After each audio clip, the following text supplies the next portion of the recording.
নমো কৃষ্ণ শংকৰ গুৰু হৰি ৰাম ৰাম হৰি ৰাম হৰি ৰাম। ॐ नमो भगवते वासुदेवाय। एकांत भकत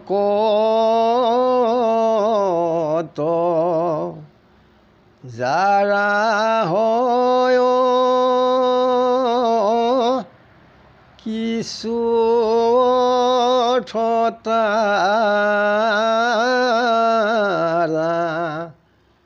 নবাঞ্ছয়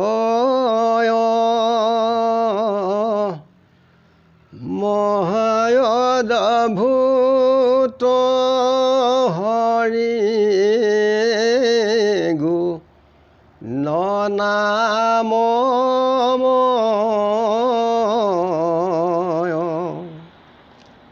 পৰম মঙ্গল কৃষ্ণ যশ জাত পৰেৱান নাহি ৰস পৰম আনন্দ সমুদে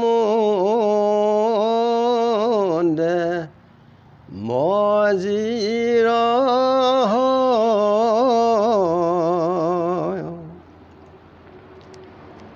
ভকতৰ সং আৰু অভক্তৰ স্বভাৱ পদ।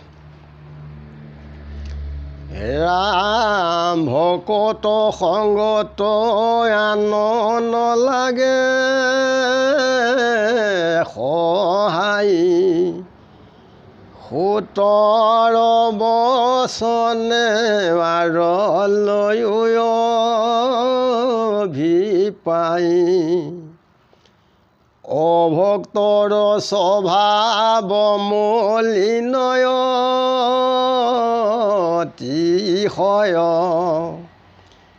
মেলচাদি শৰীৰ তাৰ হৈবে নিশ্চয় সম্পত্তি যতে কৰ্ম কৰে বিদ্যমান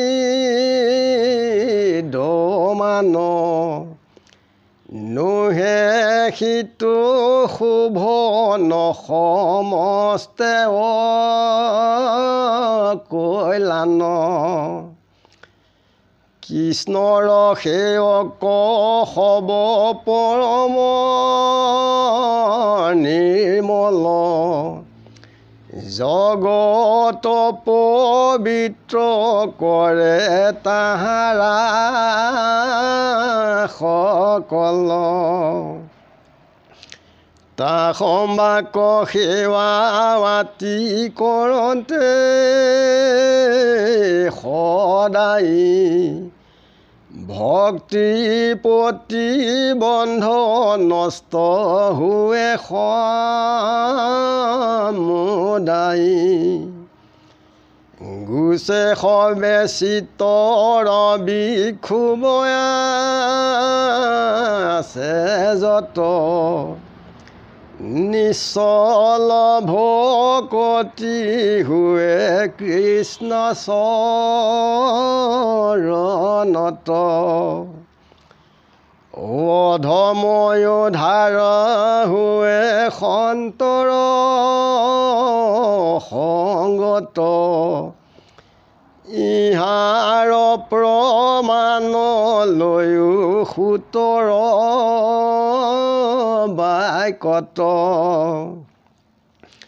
আজি মোৰ মহাহৰি শৰণাহি সীমা সাধুৰ সংগৰ কিনো আশ্চৰ্য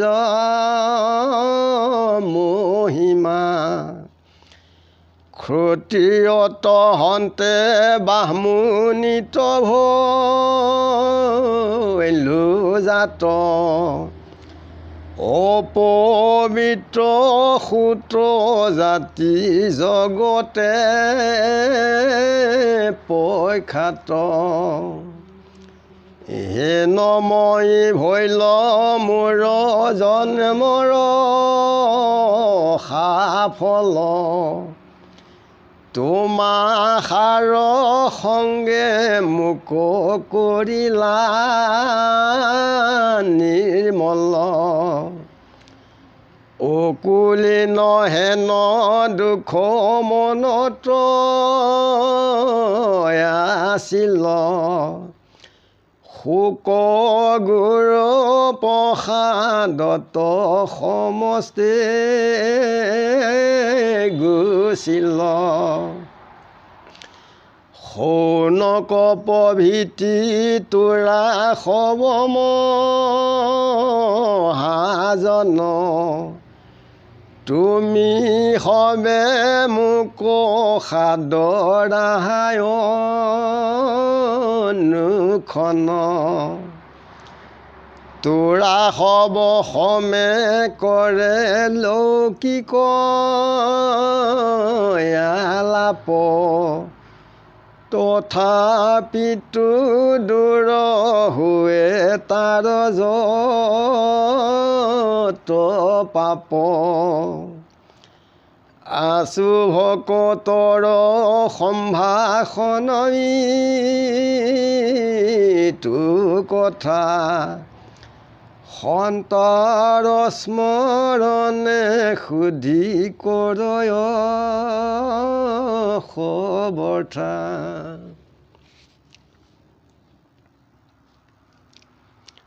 ভকতৰ সংগত আন একো সহায় নালাগে, কেৱল কায় বাক্য মন চিত হ'লেই হ'ল।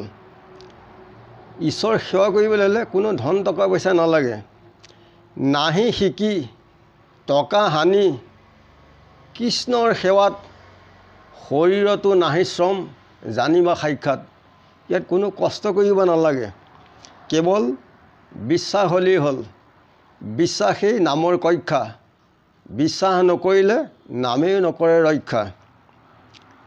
সুতে অভক্তৰ স্বভাৱৰ বিষয়ে কৈছে যে অভক্তৰ স্বভাৱ বহুত মলিয়ন হয়, অৰ্থাৎ পাপৰ মল বান্ধে, যে মেলছৰ নিচিনাৰ শৰীৰ হয়। আৰু যিমানবিলাক সম্পত্তি থাকে ঐশ্বৰ্য বিভূতি আদি কৰি, এইবিলাক কেতিয়াও কোনো শোভাবৰ্ধন নকৰে আৰু জগতত কোনো কল্যাণ নাথাকে। আৰু ঈশ্বৰ কৃষ্ণও তাত কেতিয়াও কৃপা নহয়। যে ভক্তিহীন জ্ঞান যোগ যিজনে আচৰে, নাহি একো ফল মিছা দুখ কৰি মৰে। স্বৰ্গকো নপাৰে সোধা জ্ঞান যোগ বলে, যেন কাষ্ট পতানক বাহানে নিষ্ফলে। মৎস্য আশা কৰে যেন বৃষ্টিৰ জলত, সোধা জ্ঞান যোগ জানা সখী সেহি মত। ঠিক অভক্তৰ বস্তুবিলাক তেনেকুৱা হয়। আৰু কৃষ্ণৰ যিসকল সেৱক, তেখেতসকলৰ মন প্ৰাণ সকলো নিৰ্মল থাকে আৰু জগতত সকলোকে পবিত্ৰ কৰে কৃষ্ণৰ নাম গুণেৰে। যে তেখেতসকলক সেৱা কৰিলে ভক্তিৰ যিবিলাক পাপৰ আৱৰ্জনা, এই বস্তুবিলাক সদায় আঁতৰি গুচি যায়। আৰু মনত চিতত যিবিলাক অভিলাষ আকাংক্ষা থাকে, এইবিলাক সকলোবিলাক লগে লগে বিনা হয়। আৰু ঈশ্বৰ কৃষ্ণত নিশ্চল ভক্তি হয়। আৰু অধম লোকেও ঈশ্বৰ কৃষ্ণত আশ্ৰয় লৈ তেখেতৰ নাম গুণ ল'লে তেখেতসকলো এই সংসাৰ সাগৰৰ পৰা উদ্ধাৰ হয়। সুতে কৈছে যে মোৰ আনন্দৰ কোনো সীমা নাই, যে সাধু সংগ পাই মই বৰ আনন্দিত হ'লোঁ। যে মই ক্ষত্ৰিয়ত ঔৰসত মই আছিলোঁ আৰু ব্ৰাহ্মণীৰ গৰ্ভত মই জন্ম ল'লোঁ। সৃষ্টি পাতনি সৃষ্টি কৰিবলৈ হ'লে সকলো জাতি ক্ষত্ৰিয় হ'লেহে সৃষ্টি হ'ব, এনে কেতিয়াও সৃষ্টি নহয়।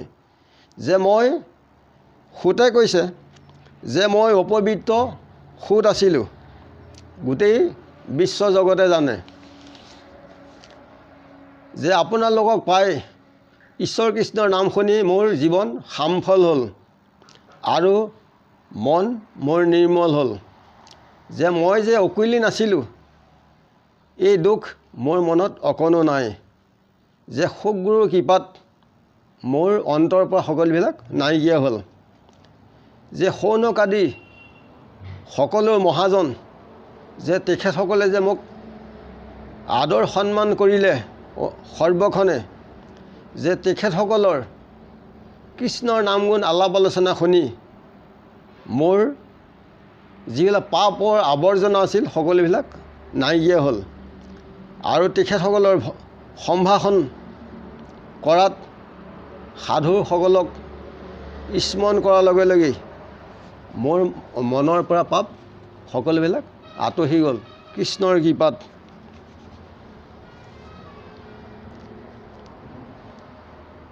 শুনে কৃষ্ণ কথা যিটো মহন্ত সংগত, কৰ্ণপথে হৰি তাৰ হন্ত অন্তৰ্গত। আছে দুৰ্বাসনা যত অনাদি জন্মৰ, সবাকো কৰন্ত দূৰ দেৱ দামোদৰ। যে কৃষ্ণৰ কথা শুনিলে মহন্তৰ সংগত অনাদি জন্মৰ যিমানবিলাক পাপৰ আৱৰ্জনা থাকে আৰু বৰ্তমানো সকলোবিলাক নাইকিয়া হয়। যিমানবিলাক দুৰ্বাসনা আছে অনাদি, কৃষ্ণৰ কৃপাত সকলো ঈশ্বৰ কৃষ্ণই দূৰ কৰে। এনেকৈ অভ্যাস কৰিলে আমাৰ সকলো মনুষ্য লোকৰে কল্যাণ হয়। ইমানতে খবৰ চোন সেয়া জানে। আজি লাগিছে গুৰু কৃষ্ণ কৃষ্ণ মহাহিন্দে গুৰু কৃষ্ণ কৃষ্ণ।